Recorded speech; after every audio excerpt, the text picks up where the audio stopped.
have nothing against camouflage. I have nothing against makeup. But what happens when your makeup is not available? What happens when I'll tell you a little story. When my vitiligo started, I was working on vitiligo actively.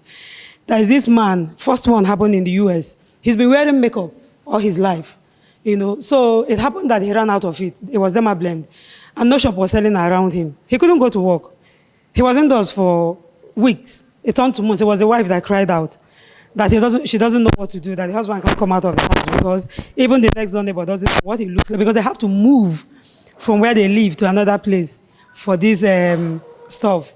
That is one. So why I mentioned that is, if you have gotten to the point where you have accepted yourself, you're living your life, you're loving yourself, it's not easy, it's a journey, I must say. Because we know that some days you get to the door and whatever condition you have reminds you, where are you going? You want to wear this? Do you know the number of people that will be there? And you go back. Meanwhile, you were the one yesterday, you were the life of the party, you were all good with your friends then, So if you have gotten to that point where you can actually be anywhere at any time, then the day you decide to wear makeup, it's called glow up. Glow up. You want to glow up. It's okay, it's allowed, but that you're living the life that you must be that way every minute of your life. It's difficult. It's not possible. It's not sustainable. Let me put it that way. So the whole idea is, while they are doing this, how do we get to lead and live the life that we want? Do we continue to exist? Do we continue to live at the mercy of the society that believes that you have to look a certain way to be accepted? We might not be many here, but this is going to go all the way to impact someone somewhere we don't even know about, because it's all going on social media and all. Ask your question. If you're not bold enough, but you should be bold enough here, because it's us. We are not judging. It's bearing it. It's okay. Like I said before, it's okay sometimes to feel down. For people, quote and unquote, who doesn't have any visible difference, sometimes too, they don't feel okay. And on the panel today, we have Mayowa Obilade. We have Abiola Shegun Williams. Please join us on. We have Rose Ije. Please join us. Moshudat Adejiji.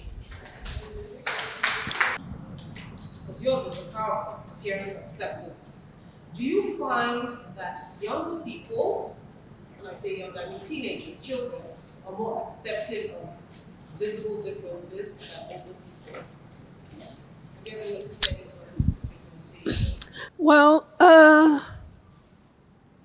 think, okay, amongst themselves, younger people are very appearance conscious. I have a daughter she will be 24. She's extremely conscious of her looks. And when I was going through my changes, my physical changes, she used to wonder how come I was handling it so well. And then, then I'll tell her she's on the bigger side. And so she's always trying to look like me, right? And then I tell her, you have to accept yourself the way you are and love yourself the way you are, because look at me, front, back, everywhere is one. But you have curves, so enjoy it. Me, I don't want the curves, it's weight. I don't want it. So enjoy what you have and expand yourself in other areas. So young people are very conscious, especially these Gen Zs. They're very conscious about their appearances. However, in relating with me, they don't care. Number one, it's not on them. Number two, I don't let them care because I don't care. So that way, their defenses are down and they're intrigued. Right? They want to know why you're so different. And you have scleroderma? I had scleroderma. Yes. Please explain to us, what is... I don't identify myself by a disease or condition. The medical condition I was diagnosed with is scleroderma. Oh, what does it mean? Okay. Scleroderma is an oversecretion of collagen in the system. You know that collagen is supposed to make you look younger? It's supposed to make your skin firmer and tighter. Now, when you begin to excrete more than you need, what then happens is it begins to harden the organs of the body, because your skin is hard already, right? And then, because in those days, my skin was very hard and tight and bulky, was big. I looked like a pregnant woman. You know how a pregnant woman will look, stuffed and everything. You know, that was how I looked. And then once it starts hardening the organs of the body, it hardens the lungs, the heart, yes. The person eventually dies. And unfortunately, quite a number of people that I have met on this journey have passed on. And because it's both a medical and a physical condition. Some people don't have the physical, they have the medical. So when she was talking about, some have these conditions you can't see, but they're dealing with it. Some people, you can't see it, but they do not have the medical condition that is affecting their well-being or their day-to-day life. So I had the two, both medical and physical. And the medical one, it affected my lungs. So I used to be so tired and fatigued, and it was, yeah, I've answered your question. How has that medical condition affected you, and how have you been able to? Okay, so it affected me physically and medically. So physically, my appearance changed. And then I had all this stuff, pepper spots on my skin, all over my hands, both hands, my face, my chest. Some of it is still on my chest, right? My back was filled with it, all the way here on my legs, I had them, but most of it is gone now. And all over my body in patches, So what I then used to do was I would wear, to be on screen, being an actress, I would wear turtleneck. All my costumes were now turtlenecks, long sleeves, because it was all over here. Yeah, long sleeve and long trousers or skirts or, And normally I would wear long stuff anyway, or short on a regular day, but not like short, but my knee length stuff. But during that period, I couldn't. And then I couldn't wear T-shirts. There were some fabrics that make me very uncomfortable. So I had to change my wardrobe practically, gave most of my things out. Yours started later. You weren't born with it. No, it started, I was diagnosed in 2015. However, had been feeling funny like 3 years before. And I thought it was because my schedule was pretty tight, because I was doing so many things. I was a producer, a director, I was acting, I was trading, so I was always traveling. I could travel like 3, 4, 5 times in a year to bring things in.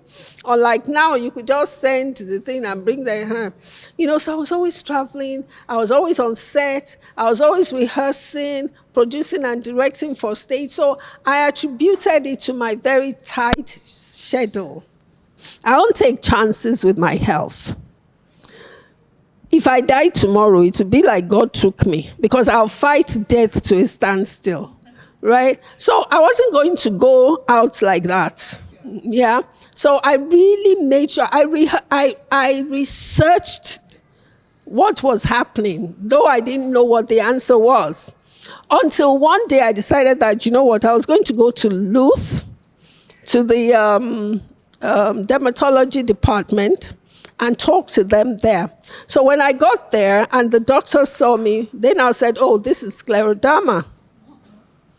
So just like that, they saw the symptoms and said, oh, this is scleroderma. I started researching all of these things, and then I found out that if I relied on orthodox medicine, I will eventually die.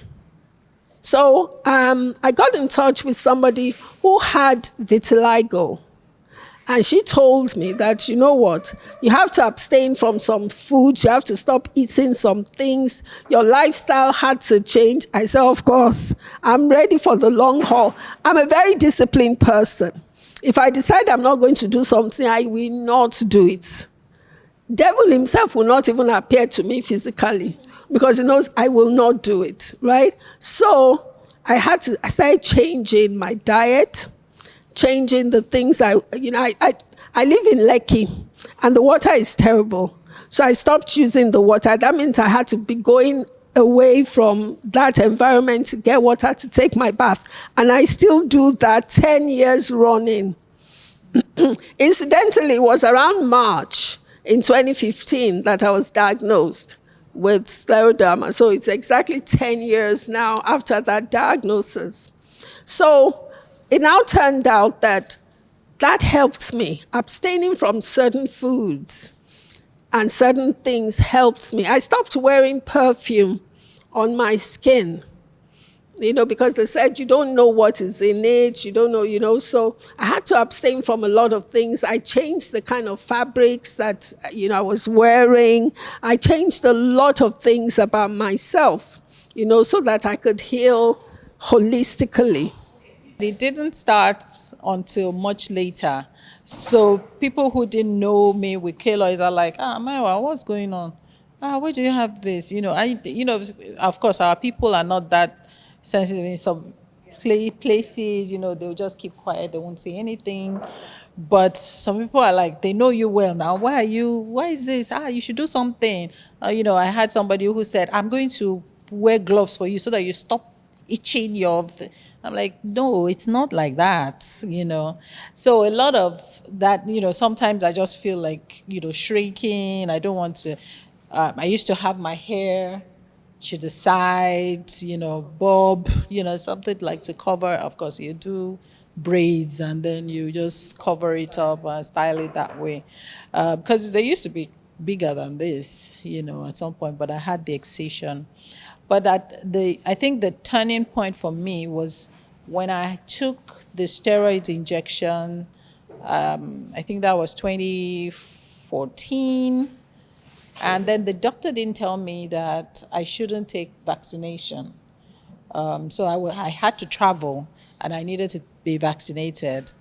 So I took vaccination and then my BP went through the roof. I'd never had BP issues. So it was like, my doctor was like, what's going on? Because it was a different doctor who treated me, with the steroids. And then this other doctor was just like, what's going on? You're not hypertensive. We didn't know what was happening until, I have to say, I'm a Christian, so I have to put that in there. By the leading of the Holy Spirit, I read a book where it linked vaccination to and steroids, that you shouldn't have it together.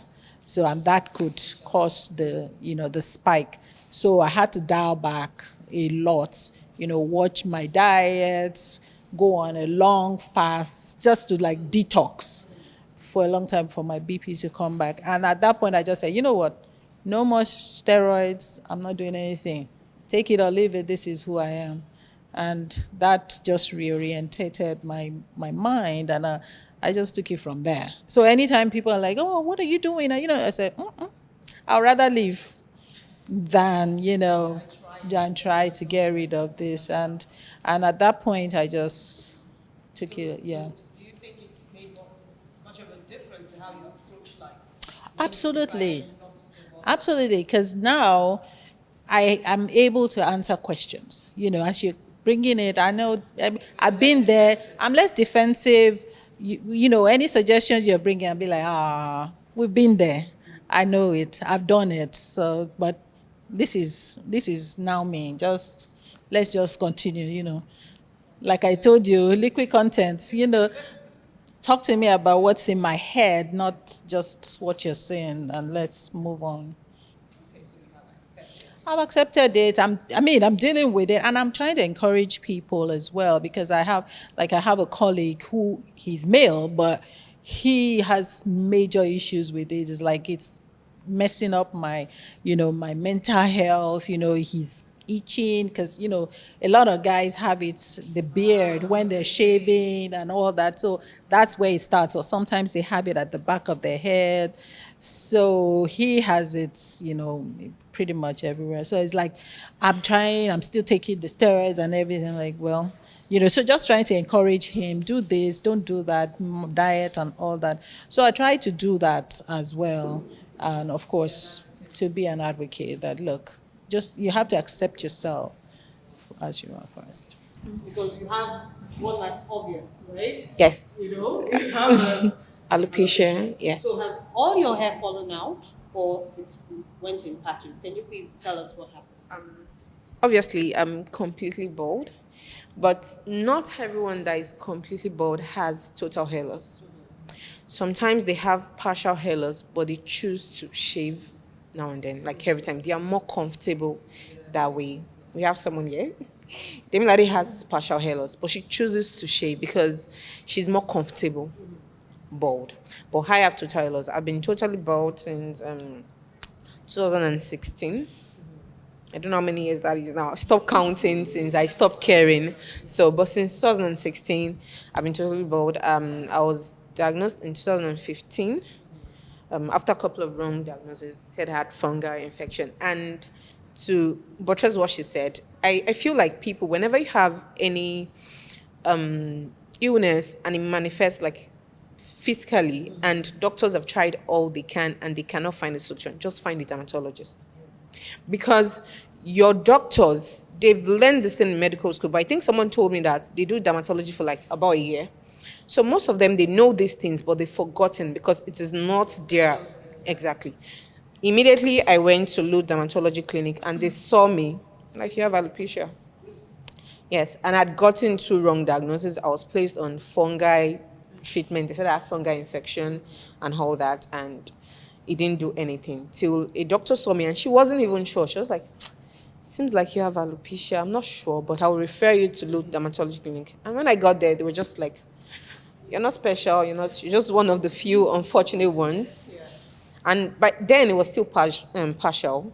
I took steroid shots a couple of times, but I was convinced by my mom to shave it all off and use like some herbal, like everything worked together. Shama look back with, this and that. Medical will be doing their own, and I didn't want to, but it felt like she was trying to do so much for me, and I wasn't. So I shaved it all off, and my next appointment, they were supposed to inject my bald patches, and the doctor saw me and was confused, like, where am I supposed to inject?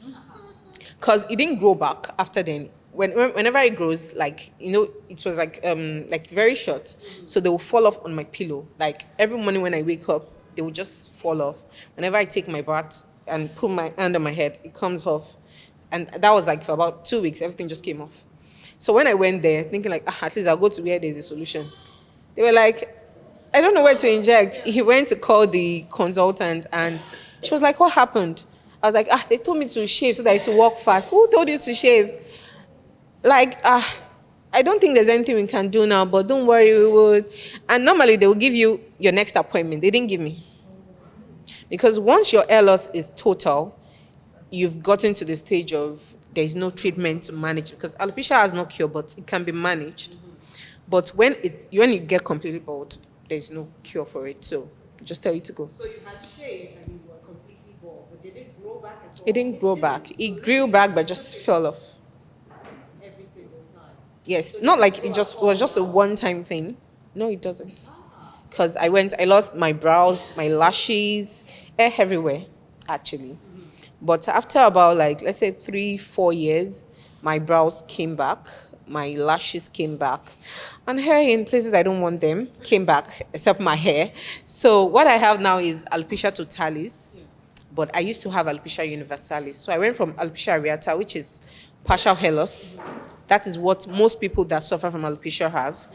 Then I went to alopecia universalis straight, which is complete hair loss on my head and other parts of my body. Then I went to totalis. I went back to totalis because I got hair in other parts of my body. So it's a cycle. Sometimes people just keep going, coming, Go from one to the other, or you stay at one point throughout. Abiola and Moiwa is they actually went through periods of stress, which may have triggered something. May. Do you think that might have been the same for you? Do you think you were under any particular stress at that time? I wouldn't say I was, although I was undergoing my spa therapy training then. So, and I was coming from Songwater to the mainland, Ajawa Estate. So maybe, the constant waking up early and making sure I get here early, then going back, because it was just what I was doing every day. So that was when I noticed, and that was 2015. But I do not think I was under so much stress. What I feel, with alopecia, it is an autoimmune condition, which I think you add to. So how autoimmune condition works for alopecia anyway is there's something like you have the gene to like have it. It's already there. Yeah, Something needs to yeah, activate it. exactly. But you might not have it. So when you come in contact with like what will trigger it, you will have it. But there are some people that they will never have alopecia, even if when they get so many triggers, even if they get hair loss, their hair will grow back. So because my genetic makeup has something that will make me have alopecia, and I came in contact with that trigger. So I had a thyroid issue in 2013, and I had a goiter, like it wasn't so big, but I was concerned because physically I was wearing turtlenecks and everything, and I saw like lots of doctors too, and a doctor gave me a supplement, one iodized supplement. In fact, when I tell doctors about it, they don't even know the name. I don't know where he saw it. He gave me. So I believe that was my trigger for the alopecia. But you sorted out the goiter. Yeah, I did the surgery because I cannot be dealing with two things. Because I was telling people and it was like, only you have neck, you have. Sure, you get people would judge it like, yeah, like only you had, only you. I just told my dad, please let me deal with one. I had it removed in 2017, I think. Yes. So I think that was my trigger, not the stress. So how I made peace with myself was I just decided, I think this was 2018 or so. I just decided that, okay, whenever I'm in my space, I still want to be identified as a Muslim. I love the fact that, another Muslim can see you and say salam alaikum, and they, because they recognize you for it. It is not just covering your hair, it's an identity. So I still wanted that identity, but I still wanted people to know that I have this condition. So what I do is I flooded my social media pages with my board pictures in my space, in my comfort zone. I don't care if you're a man, if you're a woman. I don't even care where you're coming from. I'm going to be bald. Whenever I have an occasion where I feel that I want to go bald, I go. Whenever I have a client and I'm not even in the mood to cover my health, you are going to see me bald. And if you're interested while I'm doing your treatment for you, you're going to ask like, auntie, when do you not cut your hair? But you're always covering your hair. No, I don't have hair since like a very long time ago. So, and I think I like that. I am not the most open. We have a foundation, Eric Alopecia Foundation. I think the most open person in our foundation is Demilade. She goes to work like this. I am like, I don't know. She's like my role model. I don't know where she got that confidence from. In fact, even our founder doesn't have the level of confidence she has, which is like really admirable. But I'm in a space where I like, because when you come into my comfort zone, you meet me like this. Being a Muslim means when you are in female-only spaces, you can be yourself. What covering, what hiding means, and that was why I came to this event. I should have come bald, but I wanted to show people that alopecia is not as rare as they think. It is easily hidden. Like people hide it. We've had people join our foundation and they will say, none of my colleagues know, and you'll be hearing 22 years, you'll be hearing 30-something years, and only their immediate family knows. We even had a very bad case. A woman joined our foundation. I can't remember her name. Okay, let me not say it for. And she was like, she was looking for a cure. And people were talking about, she said she has had it for about 10 years. And she has been married for about maybe 8 years. And her husband doesn't know she has alopecia. Yeah. And I was like, how? How do you do it? She says, she always has wigs. She has realistic wigs that look like human hair. So she goes to the salon, she glues it on her head. Okay, don't your husband ask you that? She says she told me she doesn't like it, that she has headache whenever she loses her hair. So she's not at peace. She's just looking for a cure because she cannot afford to let her husband know. So there hasn't been that self-acceptance on her part. She left the group eventually because anytime we make a post, she's always like, is there now anything? Is there now anything? She's always bringing posts like, who has used this? What? And that's not what the foundation is for. It's just a safe space. We know there is no cure now. We are hoping there will be, but let's just accept ourselves now. So, and she just comes and demoralizes everybody. People that are even in the journey of trying to be better, she left by herself. Okay, so the first step is just a self-acceptance. Self-acceptance. It is hard because now I don't have to pander to anybody's. Yeah, you have alopecia, but why are you always covering your hair? Is it your business? It's not your business. It's on my social. I'm actually out there. Even people that do not know me know I have alopecia. It is. You can easily hide it, and I choose to show the world the way I see myself. It actually started 2018, eve of Christmas, December 24th. I was preparing stew, chicken and the likes for the next day celebration. I remember I came back from Fountain of Life Church. I'm in the choir. I'm still in the choir. So I came back all the way from Ilupeju straight down to Ogun State. Precisely Ogun State because that is where I built my house. And it was just a year plus that we, kind of relocated to that place. So, but unfortunately, that day was a remarkable day because the unexpected happened, and the fire I was meant to do, leaving the gas cooker, because I had already done all the little cookings on my gas, and I don't use kerosene.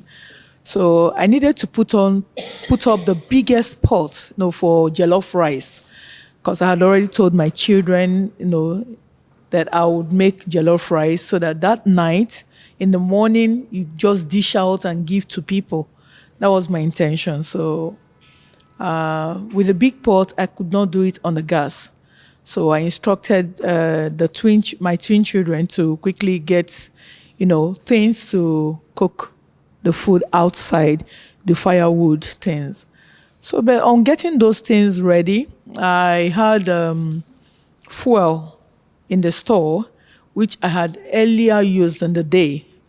In the morning, after cleaning the compound and everything, I had not gotten a fence over my house. So most times, weeds and so on. So we had to, scrape them up and put fire to them.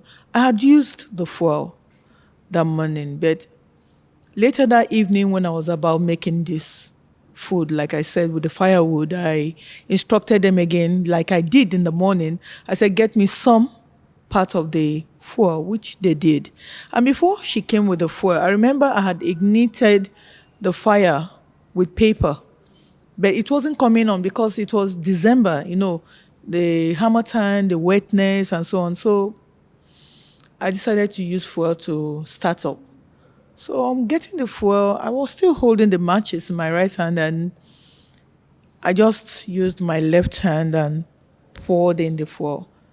So it was just the fuel I poured in, and the next thing I had was boom. And believe you me, the boom was just a reflex action before you know it. It took my hands off from the fire, and the remains of the fuel, poured on me. And from where the fire was, it came on me, and I started rolling. I started shouting, Jesus, Jesus. My children were there crying, shouting. My mom was looking. Nobody knew what to do. Even when we had a drum of water, Nobody could do anything. And I remember vividly, I fell to the floor, I rolled, stood up again, and then immediately I knelt and I shouted Jesus. On shouting Jesus, I helped myself remove the clothing I was wearing, and that was it. Immediately that happened, I stood up quickly, and the only thing that could come to my head was a song. A song we had sung the day before my coming back home. I will not be silent. I will always worship you as long as I. And while I was singing this song, my children were looking. Everybody was just looking. Then it was when I finished the song, it was like the Spirit took over and I finished the song, and just immediately I shouted at them, why are you looking at me? Help me, help me. I'm feeling hot.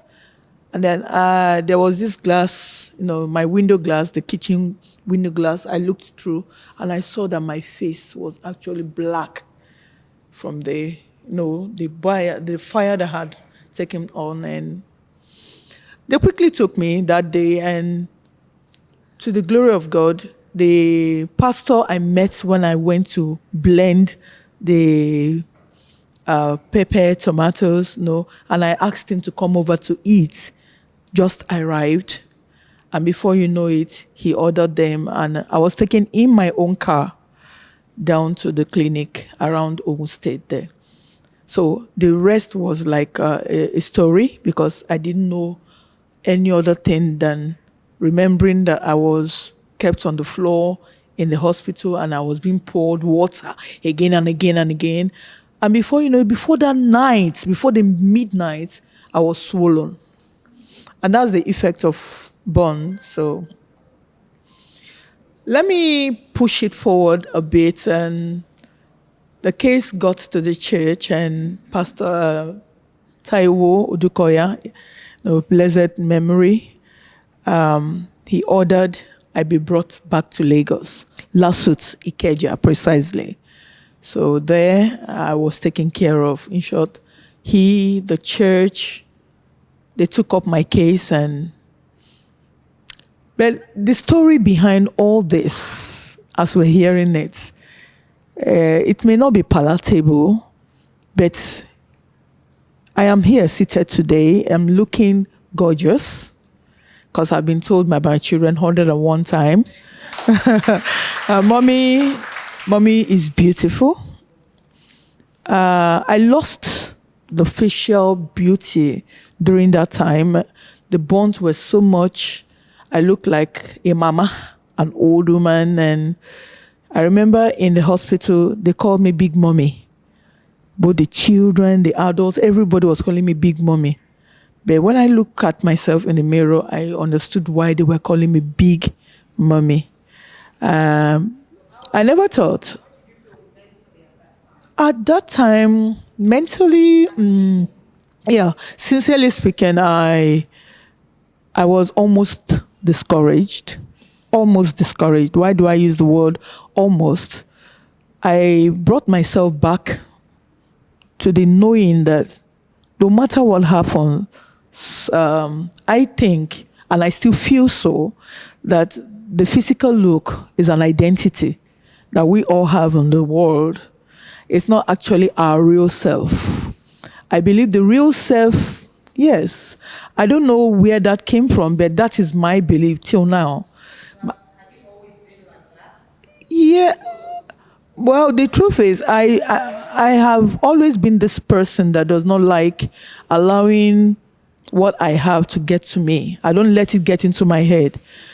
People telling you you're beautiful, and so therefore, when the beauty is not there, you feel like no, or telling you you're hardworking. Like I remember somebody being told somewhere. I don't know if it was this morning. He said you're beautiful, and he said, "I know, I already know." So it's not a new thing. So when you have that, when you have that notion and you have that thinking, if that is how you are, I think it is easy for you to stand on your grounds, like you have said. In short, the three of you have said it all. It is when you start what you want, and when you state it and you stand by it, that others can now follow suit. So it starts with you. I also believe that when you're walking through the shadows of death, or whatever shadow or issue of life one meets oneself, you see, you mentioned God. I listened properly, and you mentioned God. And I'm mentioning God. God is over all and in all. He is the maker. He is the all in all. And because he is all in all, when you put your trust in him and you walk, the rest is left for him to take care of. Yes, thank you very much.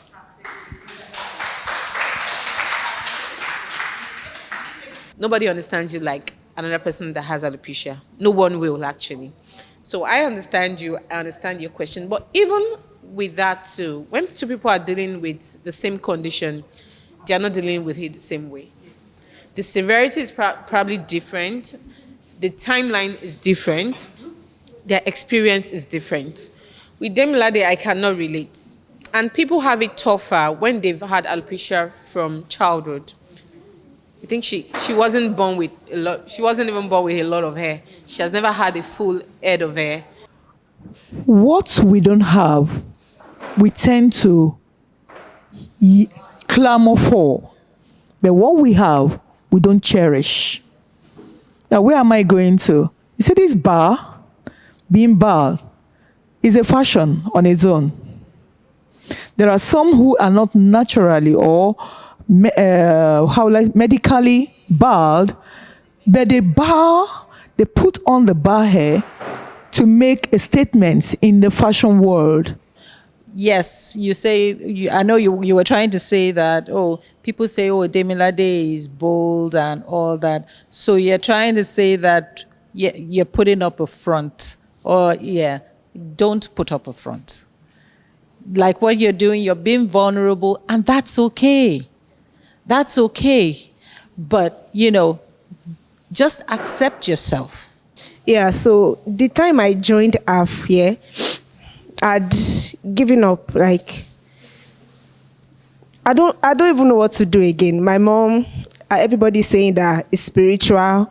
I've washed this head in a river like so many times, and when I joined them, I went for NYC in Oyo State, and somebody snapped a picture. Somebody snapped our picture. Then part of my head showed in that picture. It was not even the full one. Half of my head showed in that person's picture, so she posted it. Then somebody in our foundation saw that picture, then told her to send my number to her, that she needs to talk to me. So when she spoke, I declined that. Never, in Jesus' name, that will never be my portion. Me, alopecia, what is that? Blah, blah, blah. So when she just said that I should go, there's a free consultation. So so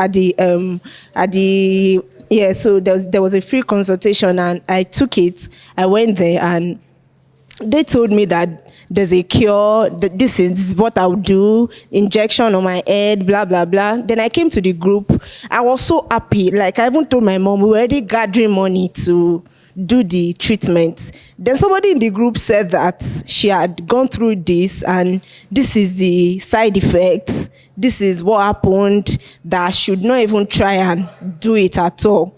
Then my mom said that I think we should learn from that person's experience. At least she had alopecia and she tried this, and this is what happened. So there was no point going there to waste money and just accept myself like this.